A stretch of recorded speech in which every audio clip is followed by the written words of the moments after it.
दोस्तों, आज हम introduction of the supreme court के बारे में जानेंगे, अर्थात सुप्रीम कोर्ट का परिचय। What is the supreme court? Supreme court क्या है? What is it's formation process, इसकी बनने की प्रक्रिया क्या है? And what is the working area of the supreme court, supreme court की कार्यसीमा का एरिया क्या है? और why the supreme court works, अर्थात उच्चतम न्यायालय क्यों कार्य करता है? और for home the supreme court works, अर्थात सुप्रीम कोर्ट किसके लिए कार्य करता है। तो ये बहुत सारे प्रश्न हैं दोस्तों, जिसको हम जानने की कोशिश करेंगे कि वास्तव में सर्वोच्च न्यायालय की एक न्यायकारी भूमिका देश के हित में क्या होती है, और किस तरीके से देश के लोगों को सर्वोच्च रखते हुए लोक कल्याणकारी डिसीजन लेता है, और किस तरीके से वो एक संपूर्ण संस्थाओं के मध्य एक समन्वय, संतुलन और विकास को स्थापित करने की कोशिश करता है। दोस्तों, भारत आज़ाद होने से पहले हमने देखा कि भारत में कोई एक ऐसी स्पष्ट कानून व्यवस्था या ऐसी न्याय व्यवस्था नहीं थी जो भारतीय लोगों के हित को साधने में सफल हो। तो इसी के तहत हमने देखा कि जब भारत के निर्माण की प्रक्रिया शुरू हुई, जो विभिन्न आंदोलनों से गुजरने के बाद, विभिन्न विचारधाराओं से गुजरने के बाद और विभिन्न लोगों के सहयोग के बाद जिस तरीके से भारत के फॉर्मेशन की प्रक्रिया शुरू हुई, अर्थात भारत के स्वतंत्र होने की प्रक्रिया शुरू हुई, तो उसी के तहत हमने देखा कि भारत में एक न्यायिक व्यवस्था की प्रक्रिया भी शुरू हुई, जिसमें भारत में एकल न्यायिक व्यवस्था की स्थापना की गई थी। वो भी वर्ष 1935 में भारत सरकार अधिनियम 1935 से गृहीत की गई तहत ली गई थी। भारत सरकार अधिनियम 1935 अर्थात ब्रिटिश पार्लियामेंट के द्वारा भारतीय संदर्भ में बनाया गया वर्ष 1935 का भारत सरकार अधिनियम, वे अधिकार, शक्तियाँ और दायित्व जो वर्णित थे उनको ही हमने उसके मूल स्वरूप में भारतीय सर्वोच्च न्यायालय के लिए उसको ग्रहण किया, ताकि हम एक एकल न्यायिक व्यवस्था को स्थापना की कर सकें। इसमें बताया गया कि वर्ष 1935 में भारत सरकार अधिनियम में एकल न्यायिक व्यवस्था क्या है, अर्थात न्याय की एकल व्यवस्था क्या है, अर्थात न्याय की एक व्यवस्था होगी। वहाँ पे दो न्याय, हम कह सकते हैं कि राज्यों के लिए और संघ के लिए अलग अलग न्याय की व्यवस्था नहीं होगी, बल्कि संपूर्ण भारतीय स्वरूप के लिए एक न्याय की व्यवस्था कैसे हो। दोस्तों, इसी एकल न्याय व्यवस्था के अंतर्गत, जिसको कहते हैं एकीकृत न्याय व्यवस्था, तो यहाँ पे न्यायालय का स्वरूप इस तरीके से होता है जिसमें हम देखते हैं कि एकल न्यायिक व्यवस्था होती है, सर्वोच्च न्यायालय, हाई कोर्ट और उसके बाद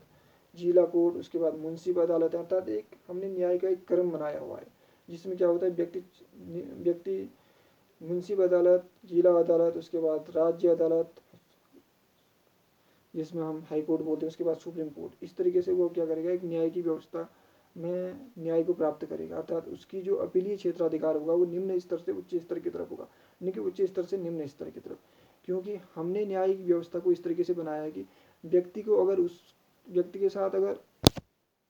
साथ अगर न्याय नहीं हो रहा है तो वो अपनी निम्न अदालत से लेकर अपील उच्च अदालत तक कर सकता है, ताकि व्यक्ति और नागरिक के साथ न्याय किया जा सके। इस तरीके से हमने अपनी न्यायिक व्यवस्था को स्थापित किया हुआ है। वहीं अगर हम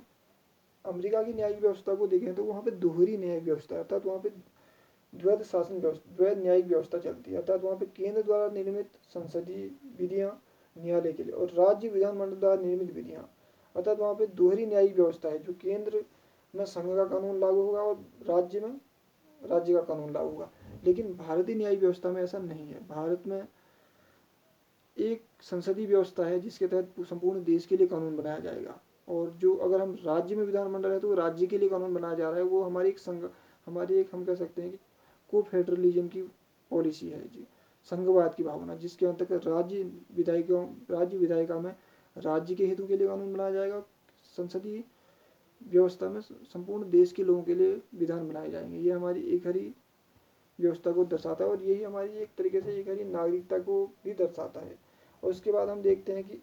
वर्ष 28 जनवरी 1950 को सुप्रीम कोर्ट का उद्घाटन किया गया, अर्थात भारत में पहली बार एक स्पष्ट स्वरूप में सुप्रीम कोर्ट सामने आया, जिसमें बताया गया कि भारत शासन अधिनियम 1935 से प्रारूपित था, अर्थात 28 जनवरी 1950 को जो सुप्रीम कोर्ट का निर्माण किया गया वो हमारा भारत शासन अधिनियम 1935 में निर्मित उन प्रावधानों को ही मूल स्वरूप में अपनाया गया। अर्थात हमने ये स्वीकार किया कि वर्ष 1935 में वर्णित भारत शासन अधिनियम में जो भी प्रावधान है वो आगामी भारत के भविष्य के निर्माण के लिए, भारतीय नागरिकों के भविष्य में हितों को साधने के लिए स्वीकार योग्य है, इसलिए हमने उनको ग्रहण किया। इसमें हमने देखा कि जब हमने सुप्रीम कोर्ट को स्थापित किया 28 जनवरी 1950 को, तो हमने ब्रिटेन की प्रीवी काउंसिलिंग का स्थान ले लिया, अतः ब्रिटेन में जो प्रिवी काउंसिलिंग की व्यवस्था थी, वहाँ की न्यायिक व्यवस्था थी, उसको हमने सुप्रीम कोर्ट के मूल स्वरूप में अपनाया, अर्थात ब्रिटेन में उसको प्रिवी काउंसिलिंग कहा जाता था। वहीं हमने 28 जनवरी 1950 को उसको सुप्रीम कोर्ट के रूप में भारत में उसको न्यायिक रूप से स्थापित किया। दोस्तों, आज सुप्रीम कोर्ट के हम कह सकते भारतीय न्यायिक व्यवस्था में सुप्रीम कोर्ट के की भूमिका के तहत हम आज इसके एक संपूर्ण चरण को न जानते हुए इसके एक मेन प्रीफेस को जानने की कोशिश करेंगे। हम जानेंगे कि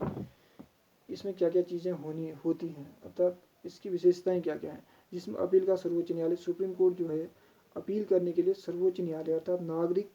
अपनी अधिकारों की लड़ाई लड़ते हुए निम्न स्तर से उच्च स्तर तक जा सकता है, अर्थात जिला स्तर से लेकर सुप्रीम कोर्ट तक की वो लड़ाई लड़ सकता है अपने अधिकारों के संरक्षण के लिए। यहाँ तक कि अगर उसके मूल अधिकारों का हनन हो रहा है तो वो सीधे सुप्रीम कोर्ट में रिट दायर कर सकता है या अधिकारों की लड़ाई लड़ सकता है। इसलिए कहा जाता है कि अपील का सर्वोच्च न्यायालय, अर्थात निम्न स्तर की निम्न न्यायालयों में अपील करते हुए, चाहे वो राज्य स्तर का न्यायालय हो या जिला स्तर का, अगर उसको न्याय प्राप्त नहीं हो रहा है तो उसको न्याय प्राप्त करने का हक देने के लिए हमने सुप्रीम कोर्ट में एक न्यायिक व्यवस्था स्थापित की है, जिसमें अपील का सर्वोच्च न्यायालय कहते हैं। इसके बाद संविधान के भाग 5 में अनुच्छेद 124 से 147 तक इसकी स्थापना, इसके गठन, इसके कार्य की स्वतंत्रताओं के बारे में वर्णित किया गया। अर्थात अनुच्छेद 124 से 147 तक भाग 5 में, जिसमें बताया गया कि इसकी न्यायिक प्रक्रिया कैसे होगी, इसका गठन कैसे होगा, इसके कार्य क्षेत्र क्या होंगे, इसकी स्वतंत्रताओं का क्षेत्र क्या होगा, और साथ साथ इसकी शक्तियों का क्षेत्र क्या होगा,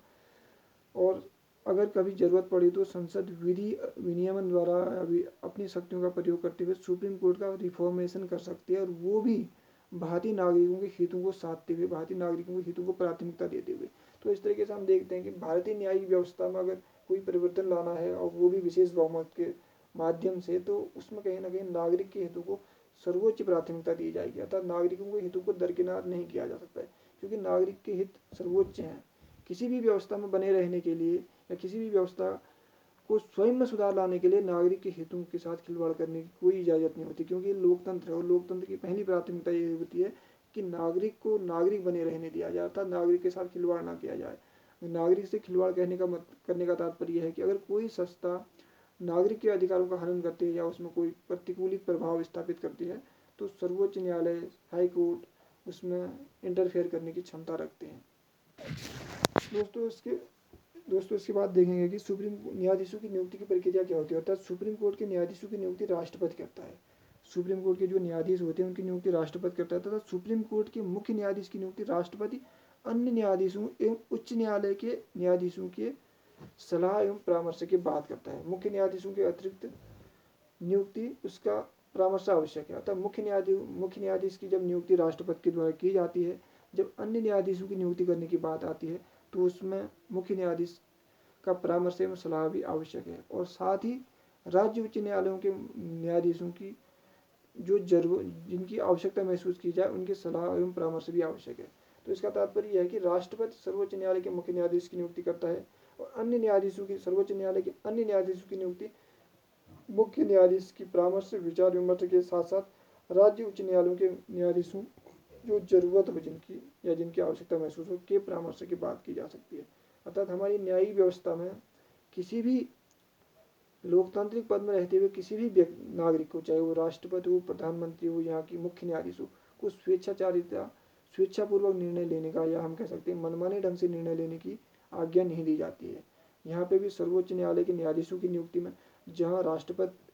नियुक्ति करेगा, वहीं सर्वोच्च न्यायालय का मुख्य न्यायाधीश प्लस अन्य न्यायाधीश प्लस राज्यों के अन्य न्यायाधीशों के मंतव्य जानना भी जरूरी है, उनसे परामर्श लेना भी जरूरी है। लेकिन दोस्तों इसमें हमें बहुत गौर करने वाली बात यह है कि परामर्श शब्द का मतलब सहमति नहीं, अतः विचारों का आदान प्रदान। ये सुप्रीम कोर्ट के एक निर्णय 1982 में बताया गया था। परामर्श शब्द का मतलब यह नहीं कि सहमति, अतः विचारों का आदान प्रदान। तो यहाँ पे यह है कि परामर्श अगर हम किसी से ले रहे हैं तो हम उसके पक्ष को जान रहे हैं कि वो व्यक्ति उस पक्ष में अपनी राय क्या रखता है, तो विचारों का आदान प्रदान हो रहा है। यहाँ पे एक तरफा निर्णय कोई भी नहीं ले सकता, अर्थात सामने वाले की राय को जानना, अगर उस राय में हमें लगता है कि वो योग्य है तो उसको स्वीकार करना। उसके बाद हमने देखा कि सुप्रीम कोर्ट के एक डिसीजन जो 1993 में आया था, जिसमें उन्होंने कहा था कि परामर्श अपना निर्णय परामर्श सहमति प्रकट करना है। अतः परामर्श का मतलब यह है कि कोई भी व्यक्ति अपना निर्णय सहमति प्रकट कर रहा है। उदाहरण के लिए मैं किसी दूसरे व्यक्ति से परामर्श लेता हूँ तो इसका तात्पर्य है कि मुझे अपने निर्णय लेने के लिए दूसरे व्यक्ति की सलाह की ज़रूरत है। और जब मैं दूसरे व्यक्ति की सलाह लेता हूँ तो उसमें उसके विचार निहित होते हैं, उसकी निर्णय क्षमता निहित होती है और उसकी सहमति उसमें निहित होती है। जब दूसरा व्यक्ति मुझे अपनी सलाह देगा तो कहीं ना कहीं उसमें उसकी सहमति होगी, तभी उससे सलाह निकल के आएगी। ऐसे ही इस कॉन्टेक्स्ट में भी सलाह का मतलब उसकी निर्णय क्षमता, उसका परामर्श और उसकी सलाह प्रकट करना था। दोस्तों यहाँ पे एक गौर करने वाली बात यह है कि परामर्श में विवाद का मतलब सहमति नहीं, विचारों का आदान प्रदान है। ये हो गया। इसके बाद वर्ष 1993 में परामर्श का मतलब अपना निर्णय, विचारों का आदान प्रदान करना, अपनी सहमति प्रकट करना था। लेकिन राष्ट्रपति परामर्श मानने के लिए बाध्य है, परंतु वह यह परामर्श सुप्रीम कोर्ट के मुख्य न्यायाधीश के द्वारा अपने दो वरिष्ठतम सहयोगियों से विचार विमर्श के बाद दिया हो। वर्ष 1993 में यह कहा गया कि सुप्रीम कोर्ट राष्ट्रपति परामर्श मानने के लिए बाध्य है, लेकिन यह परामर्श सुप्रीम कोर्ट के मुख्य न्यायाधीश द्वारा भी अपने जो वरिष्ठतम न्यायाधीश या अपने सहकर्मियों के परामर्श के बाद लिया गया हो। तो यह क्या दर्शाता है? यह दर्शाता है दोस्तों कि जब राष्ट्रपति परामर्श लेता है सुप्रीम कोर्ट के मुख्य न्यायाधीश से, तो सुप्रीम कोर्ट का मुख्य न्यायाधीश भी स्वेच्छाचारी से परामर्श नहीं देगा। अतः सुप्रीम कोर्ट का मुख्य न्यायाधीश भी अपने परामर्श के निर्माण के लिए, अपने मंतव्य देने के लिए, अपने मत देने के लिए, अपने निर्णय देने के लिए भी वो अन्य न्यायाधीशों पर निर्भर है। अर्थात वो अन्य न्यायाधीशों से परामर्श कर रहा है, सलाह मशवरा कर रहा है, उनके विचारों को जान रहा है, उनके निर्णयों से इंट्रोडक्शन ले रहा है, जान रहा है, फिर उसके बाद अपना परामर्श दे रहा है। कहीं ना कहीं उसके परामर्श भी, उसका स्वयं व्यक्तिगत परामर्श भी कहीं ना कहीं उसके अन्य सहकर्मियों के परामर्श से प्रभावित होकर आ रहा है। यह हमारी लोकतंत्र की व्यवस्था की एक न्यायशीलता को दर्शाता है, जिसमें यह बताया गया कि अगर किसी व्यक्ति विशेष जो किसी पद में धारित है, अगर उससे भी परामर्श मांगने की जरूरत पड़ जाए तो वो व्यक्ति स्वयं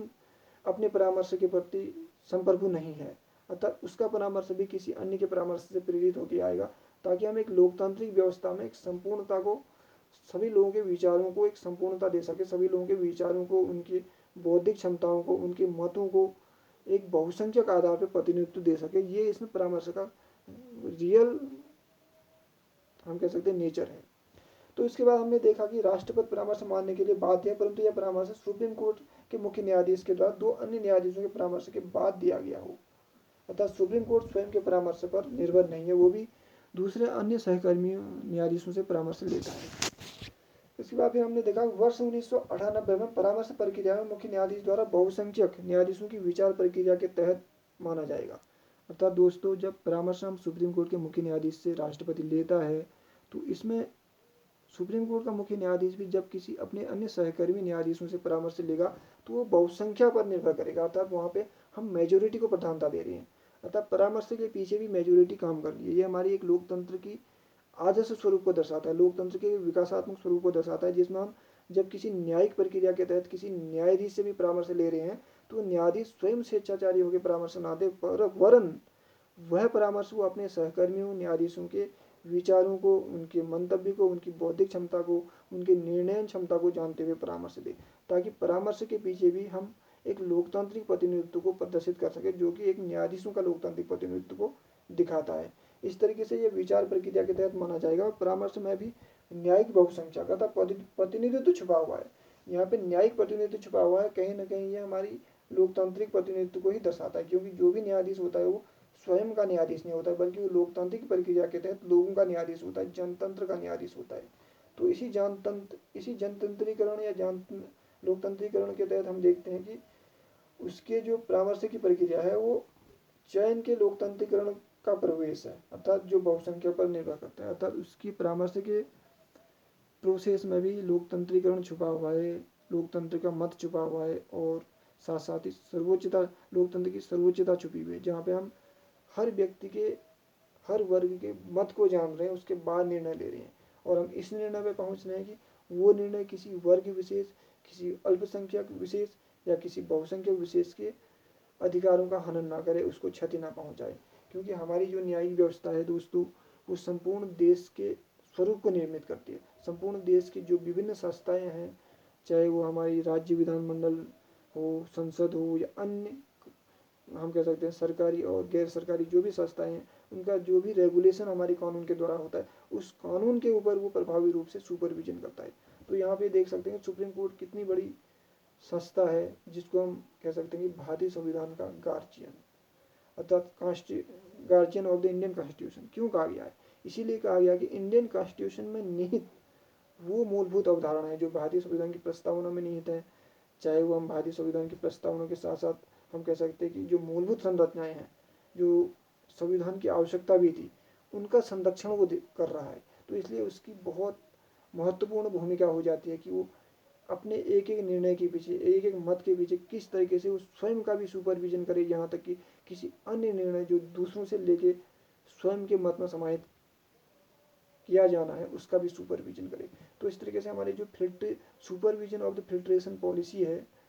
वो बहुत ही सशक्त है इस सुप्रीम कोर्ट की न्यायिक प्रक्रिया के तहत, खासतौर से सुप्रीम कोर्ट के न्यायाधीशों के चयन में। तो दोस्तों ये हमारी सुप्रीम कोर्ट की एक संपूर्ण चयन प्रक्रिया थी, उसके निर्माण की प्रक्रिया, उसके न्यायाधीशों के चयन की प्रक्रिया, और किस तरीके से न्यायाधीश एक दूसरे के मतों को जानने के लिए बाध्य हैं और राष्ट्रपति न्यायाधीश के मतों को जानने के लिए बाध्य है, और न्यायाधीश अपने सहकर्मियों के मतों को जानने के लिए बाध्य है। यहाँ तक कि न्यायाधीश की नियुक्ति में अगर हमें राज्य उच्च न्यायालय के न्यायाधीशों के मत को जानना आवश्यक प्रतीत होता है तो उनको भी जानना आवश्यक है, क्योंकि सुप्रीम कोर्ट किसी संस्था विशेष का प्रतिनिधित्व नहीं करता है। सुप्रीम कोर्ट संपूर्ण भारतीय जनमानस का प्रतिनिधित्व करता है। इसलिए हम ये मानते हैं कि अगर किसी उच्च न्यायालय के मुख्य न्यायाधीश में ये योग्यता है, या हमें ये मालूम पड़ता है कि उस उच्च न्यायालय के मुख्य न्यायाधीश के मत को जानना भारतीय हित को साधता है, तो हम उसको जरूर उसके मत को जानेंगे, चाहे उसके मत को स्वीकार ना करें, लेकिन जानेंगे। अगर स्वीकार नहीं करें तो उसके पीछे कुछ रीजन होंगे, शायद वो रीजन स्वीकार करने से ज़्यादा महत्वपूर्ण हो, इसलिए हम उसको स्वीकार नहीं करेंगे। तो दोस्तों आज हमने भारतीय सुप्रीम कोर्ट की न्यायिक व्यवस्था को समझने की कोशिश की, इसके इंट्रोडक्शन को। आई होप आप लोगों को ये वीडियो पसंद आया होगा। अगर आप लोगों को ये वीडियो पसंद आया होगा तो please like share and support me,